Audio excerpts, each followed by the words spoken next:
Nyondo Media on YouTube, Nyondo Media on Facebook, Nyondo Media on WhatsApp. Nyondo Media is in Dubai. Nebuna mawanga gonna walai.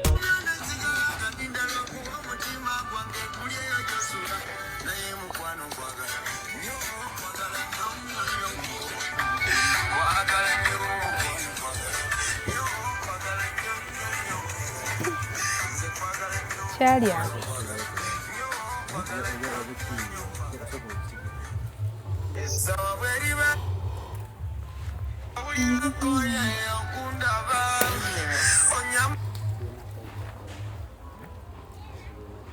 Ate lwaki?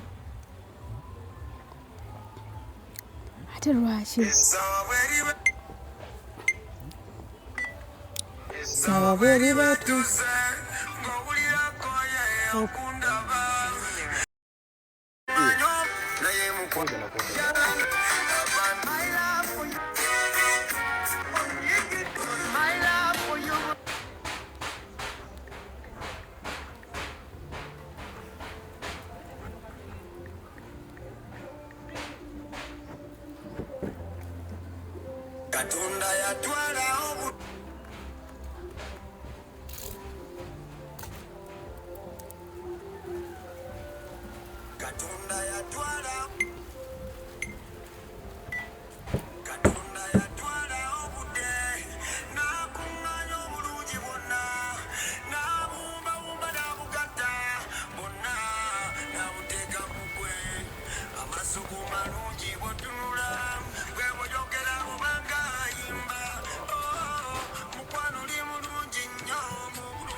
Elvis bosonga bona batunula bubi kati lodi gundi alirudawa eya kuno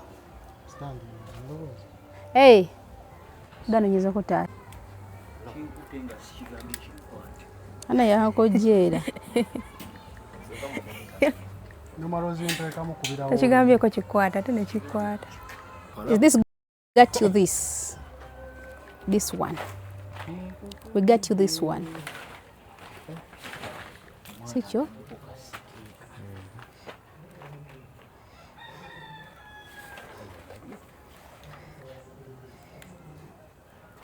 Nyondo estate expert nteka ko tata tontya sina masanyalaze oli mwanyanaze akojera ano wetuli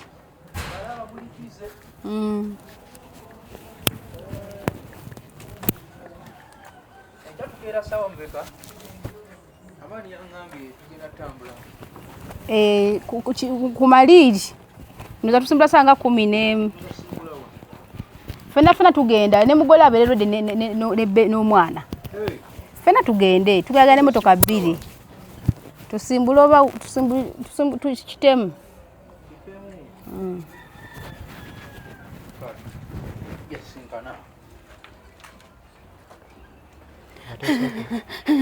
Sala nayo muwadde.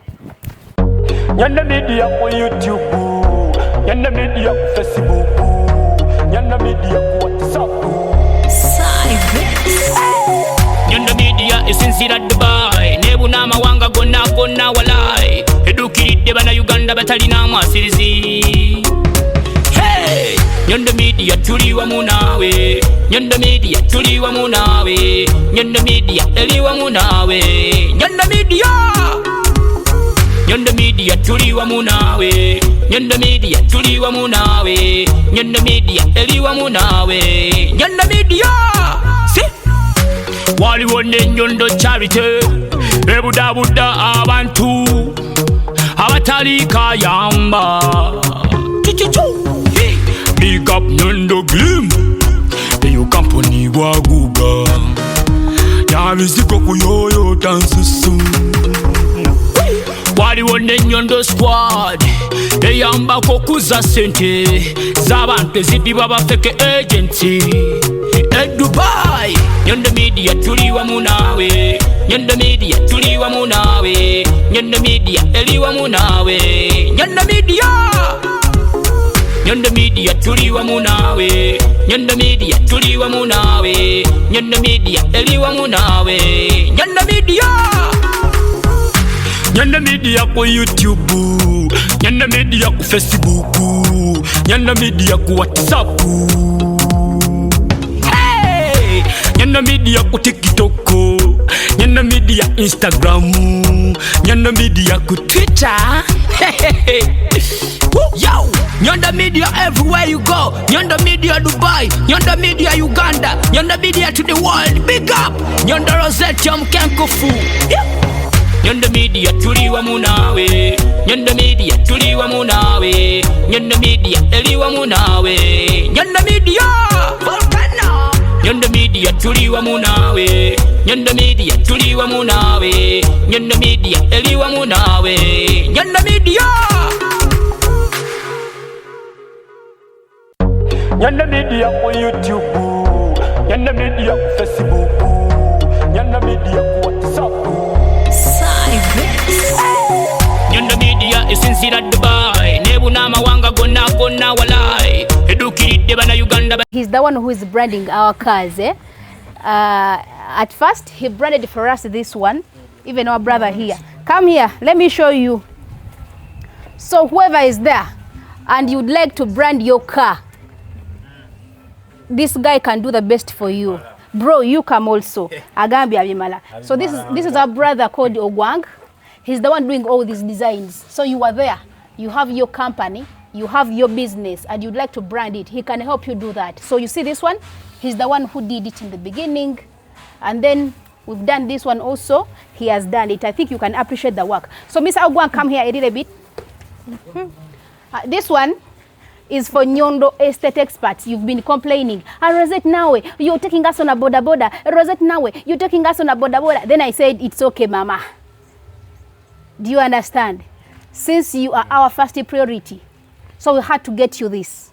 Nyondo estate experts, we got you this, okay? I didn't tell you to shoot it that way. Okay, if this one is done, you make it like this. But even that one I want it also. Madam kugamba ubango jimaliriza tujja kola shi. He's the one doing all these designs. So you are there. You have your company. Actually, I think it is good this way. How do you see? Let me first see that one. I hope you do that. So you see this one? He's the one who did it in the beginning. And then we've done this one also. This is good, eh? So you should take like this, eh? Yeah, my face. I don't like my face so much. Okay, don't put his face so much. Abada gamba do like this, yeah? Okay, that is already fine. Mbadde manyi tugenda kola wetu. Neche manyi gwe kola bwoti. Tolaba. Nayo gwanga yeza. For you do like this. Onampera munnya okwata. Tekina buzo atajja kukwata.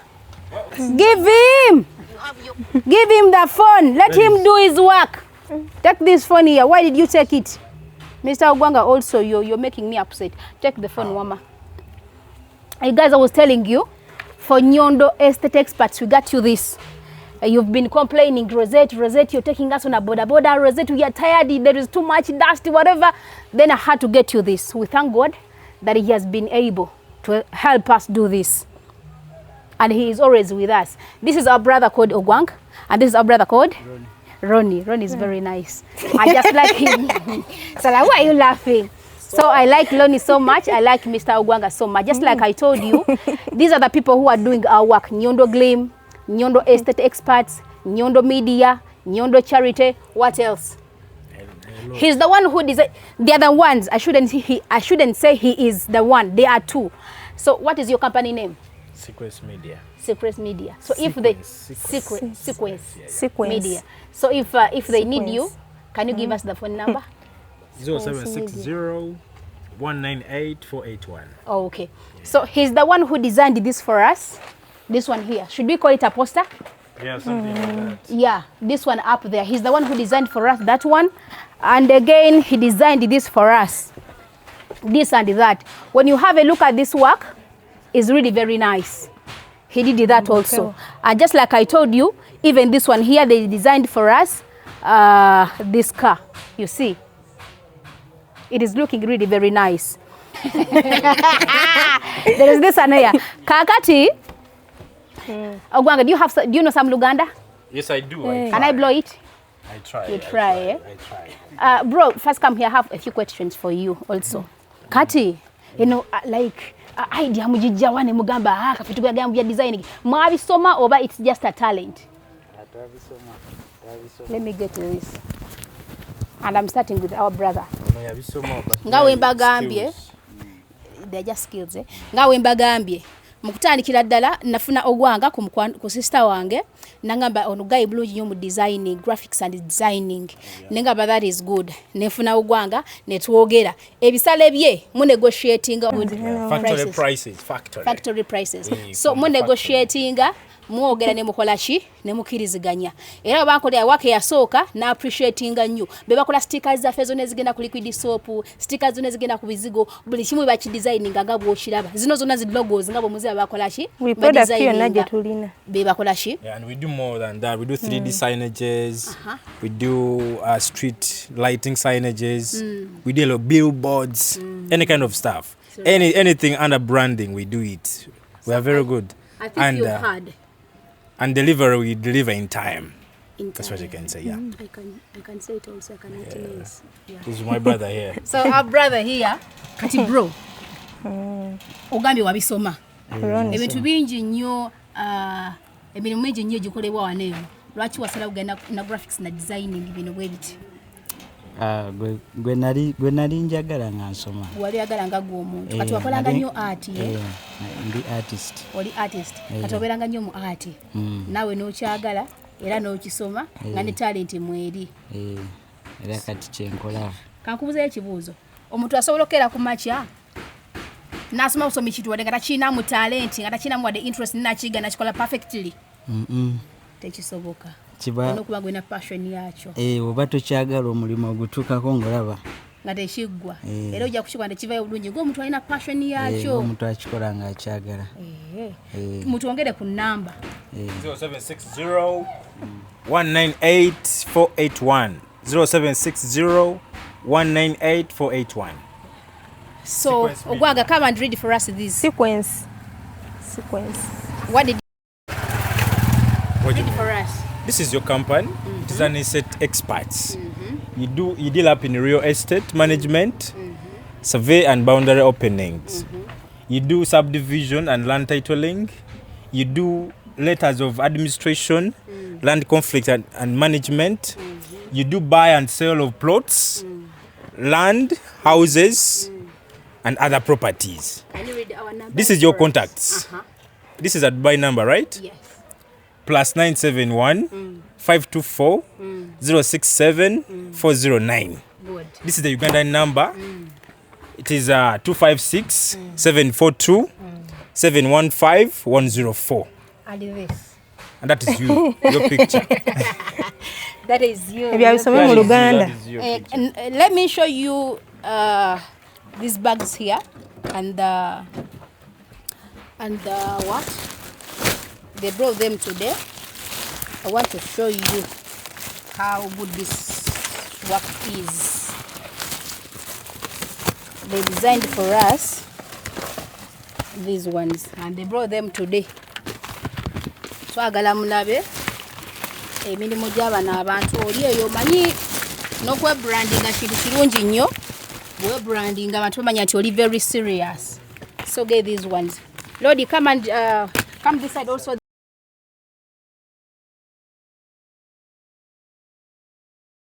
Also here, these are business cards. So these are business cards. I want to show them to you also. Ogwang, what about here? I can see a good... This is Nyondo products. You have, these are some of the items you sell, yes, or you manufacture. Exactly. Liquid soap, shampoo, shower gel, jik, bar soap, petroleum jelly, dishwasher, air conditioner, mulatto soap. All that done with you, right? Okay. You have a machine? Yes. You manufacture all this? Exactly. So the good way to go. People have to come and support you. Exactly. The numbers are the same. What is this? And at the same time, you teach. Exactly. All these things I've mentioned out, you teach them to people. Oh, okay. So people, they come and buy. At the same time, they can bring their what? Bro, jango tupatie kwa katono nyo. At the same time, they bring their children, their sisters, their brothers to come and study from here. They learn skills, hands-on. Yeah, so that they can start on their own business as well, right? I can understand. Then the contacts working with you. I already work with you. Not like in production. In production. I will join you. Business cards. Abantu abasinga tubelenga tubayita munega mugamba. Bane mutulekera ku business cards tujja kwetaga ebintu ebirala. Ebintu birungi nnyo naye wala omukyala gwe twayiseko naga mwatu ebintu naye ate enamba negende kola ki kubanga omwana ganayizako sticker najonoona ku kadomola. Nitunonye enamba tusobola kugifuna ate kakati kiba kitaga ntuleka business cards kati zizino twazikoze bulungi nnyo. Era bano ba brothers baffe be bazikoze zizino. Era mpitirivu nga bwe muziraba ne muno zikyalimu. Tugenda kubanga tuyita nga tukola ki nga tubawa stickers zinene obulungi nnyo. Kati bwe tunyalo laba eno gundi. Tubadde nga tubagamba tuna products ez'abaami. Era omwami ng'oli muddugavu bulungi nnyo. Twagala nnyo okwawula ebintu bino. Era nga bulabu yakakoze bulungi nnyo. Kino ekifaananyi kya muntu muddugavu nga bw'omulaba ate nga musajja oba nga muvubuka.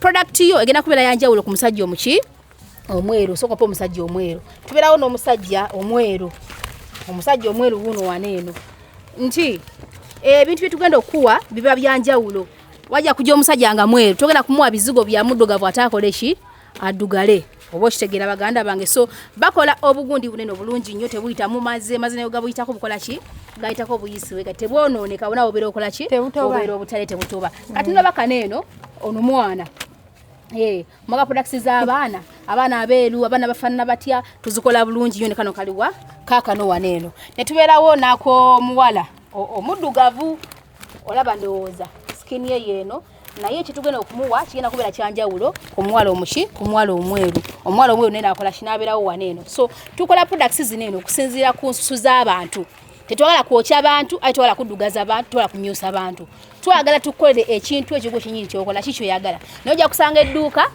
ng'omuntu atunda products nenga tezaawuka ng'ey'omwana omuddugavu omweru y'ey'omusajja omuddugavu n'omweru y'ey'omukazi omuddugavu n'omweru ng'oli ye atunda butunzi mafaaya nefe twabyawulamu nti atuba ne skins ez'enjawulo oba different skin types colors whatever so twawulamu ebintu bino ng'amala gakola ki gatundu ng'amala gakola ki gakozesa so njagala twebaze ba brothers baffe banene tuba twedde bazibu era nga mbasaba shani styles ngenda kunoonyako obukosi wange bya brandinga ki motoka yo bano bengendo kuwa babere nga bakola ki kubanga bw'otunulira motoka eno ogiraba ne webeera ng'eri distance ng'oli eri osobola okusoma n'ogamba Nyondo products nomanya bakola kina ng'oli eri n'ogirengera bulungi nnyo so kikuyambako ku advertising nawe business yo nti mwobeera oyitira abantu bagira ne bagamba pano bagundi nti ne bafuna ku namba z'essimu tubeera mu jjaamu oli n'abeerako nga nsoma n'akuba n'akafaananyi naye akuba akafaananyi n'ampeereza n'agamba ese wayiseeko ewaffe okitegeera kati ekyo tewali ku advertising kusinga kaawo mwagala nyo genda ku matv n'ogenda ku matv nawe oyina your own ways nyingi gy'osobola okukola ki okubrandinga ebintu bino bya advertising tandika naawe gwe kamwe nyini era ng'oli oyagala ku advertising business yo ng'oyagala strategies jangu okole ki oneebuuzeeko I'm the master in this do you understand then mujje mulabe eno mutubuulye mistake eri luddawa bw'otunuulira ne wano engeri gye bakozemu waako ono ndowooza olaba nti omuntu n'obeera ng'oliri mu distance ojja kulaba nti bano ba Nyondo estate experts tudiringira mu kugula amataka n'okugatunda okubazimbira ennyumba okuzimba ennyumba okitegeera tudiringa mu bintu byakola ki byakugula amataka kutunda amayumba kugula amayumba byantu bikola ki tubikola so n'olw'ensonga eyo tubasaba nga bwe mutuwagira ne baganda baffe baleno mukole ki mubawagire kubanga muri munakasaba mbera ne bagaba banage simide bulungi financially nene takokola ki netaga ebintu bino wammanga ne babera nga bakola ki omula waka wabwe ali niti nnyo naye ng'atera nyongero bagamba nti bannange aba amataka ekituufu kiri nti emotoka eri wali wansi ya Nyondo Green Products n'abaana bano abatasobola kola ki kujja kusula wano tuposa ku affordinga ka sente ne tubanona gye bali tukola kintu bajjaayo tubeera busy era motoka zino zolo azibadde eri motoka gye bali busy nnyo nga ogundi agenda kujja wona okulambuza ku ttaka mutufu ngwena mutuza ku boda naye mukama wa amanyi tumugamba mukama tuyambe ko tufune entambula endala so that ne bano babeera nga balina entambula yaabwe kati betu batambuza ku boda nga mu complaininga tubakubisize enfufu tubakubisize empewo biki twatugende tumazo bakavaringa so we got you this because we love you so much. As I said in the beginning, you are our first priority. Bakilansi bafe aba Nyondo Glim, Nyondo estate experts, Nyondo products byonna tubagala nnyo tukyalina mu kati tusubula abantu baffe tuongere okubakola shuba kwata mukitegera musoke mutujjeyo oko saala gina byajjo bagamba muka Nyondo Media ku YouTube, Nyondo Media ku Facebook, Nyondo Media ku WhatsApp. Nyondo Media esinzira Dubai nebuna amawanga gonna walai edukiridde bana Uganda batalina amasirizi.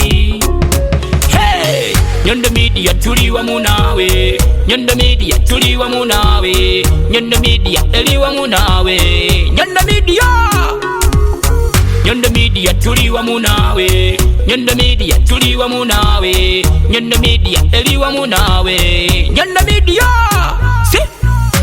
Waliwo ne Nyondo charity ebudabuda abantu abatali kayamba. Big up Nyondo Glim, eyo company waguga yabiziko kuyoyo tansusu. Waliwo ne Nyondo squad eyambako kuza sente z'abantu ezidibwa bafeke agency Dubai. Nyondo Media tuli wamu naawe, Nyondo Media tuli wamu naawe, Nyondo Media eri wamu naawe, Nyondo Media, Nyondo Media tuli wamu naawe, Nyondo Media tuli wamu naawe, Nyondo Media eri wamu naawe, Nyondo Media, Nyondo Media ku YouTube, Nyondo Media ku Facebook, Nyondo Media ku WhatsApp, Nyondo Media ku TikTok, Nyondo Media Instagram, Nyondo Media ku Twitter. Yo, Nyondo Media everywhere you go. Nyondo Media Dubai, Nyondo Media Uganda, Nyondo Media to the world. Big up Nyondo Rozet Mkenkufu. Nyondo Media tuli wamu naawe, Nyondo Media tuli wamu naawe, Nyondo Media eri wamu naawe, Nyondo Media. Nyondo Media tuli wamu naawe, Nyondo Media tuli wamu naawe, Nyondo Media eri wamu naawe, Nyondo Media.